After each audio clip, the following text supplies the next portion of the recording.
Kisah lelaki pembunuh 100 orang yang jadi ahli surga. Manusia tak luput dari kesalahan dan dosa, namun Allah Maha Pengampun bagi hambanya yang bertaubat. Seperti kisah lelaki yang telah membunuh 100 orang lalu ia memilih untuk bertobat. Mengutip buku Berbuat Dosa Tapi Masuk Surga oleh Muhammad Akrom dikisahkan dari Rasulullah melalui hadits yang diriwayatkan Bukhari dan Muslim dari Abu Sa'id Al-Khudri. Diceritakan, pada zaman dahulu ada seorang laki-laki yang telah membunuh 99 orang. Kemudian ia ingin bertobat dan ia mencari penduduk bumi yang paling alim. Singkat cerita, kemudian ia ditunjukkan kepada salah seorang rahib dari kalangan Bani Israel. Ia pun langsung mendatanginya. Kepada rahib, ia mengatakan bahwa telah membunuh 99 orang. Lalu ia bertanya, apakah tobat saya itu akan diterima? Lantas rahib menjawab, tidak. Maka langsung dibunuh rahib itu sehingga genap yang dibunuhnya 100 orang. Kemudian lelaki itu kembali mencari penduduk bumi yang paling alim, lalu ia ditunjukkan kepada seorang alim ulama. Kepada orang alim tersebut, ia berkata bahwa telah membunuh 100 orang. Lalu, ia bertanya, apakah tobat saya itu akan diterima? Orang alim itu menjawab, ya, dan apa yang menghalangi antara dirinya dan tobat? Alim ulama itu lalu menyuruhnya pergi ke suatu daerah yang terdapat banyak orang yang beribadah kepada Allah.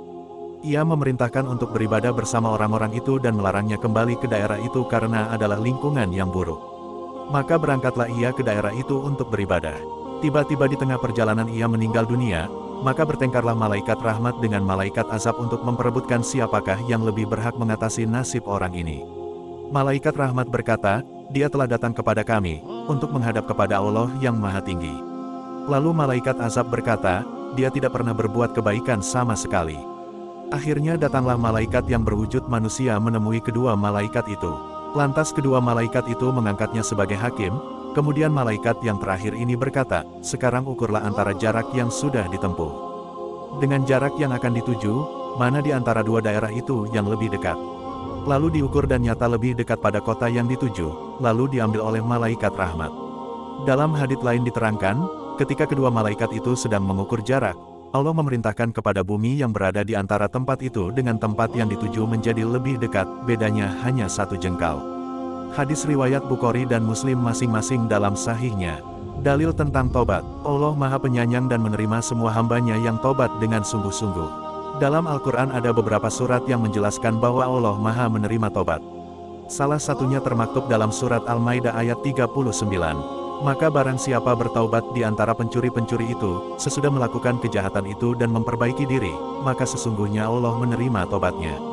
Sesungguhnya Allah Maha Pengampun lagi Maha Penyayang. Rasulullah bersabda, sesungguhnya orang mukmin bila melakukan dosa di hatinya diberi bintik hitam. Bila bertaubat dan mau meninggalkannya dan minta ampun kepada Allah, dan membaca istighfar, maka hatinya mengkilat lagi. Bila tidak bertaubat dan menambah dosanya maka bertambah bintik hitamnya sehingga menutupi hatinya. Itulah yang diberi nama aran yang disebut oleh Allah dalam Al-Quran Surat Al-Mutaffifin ayat 14. Sekali-kali tidak demikian, sebenarnya apa yang selalu mereka usahakan itu menutupi hati mereka. Ali bin Thalib berkata, sesungguhnya iman itu terlihat seperti sinar yang putih. Apabila seorang hamba melakukan kebaikan, maka sinar tersebut akan tumbuh dan bertambah sehingga hati berwarna putih. Sedangkan kemunafikan terlihat seperti titik hitam, maka bila seorang melakukan perkara yang diharamkan, maka titik hitam itu akan tumbuh dan bertambah hingga hitamlah warna hatinya.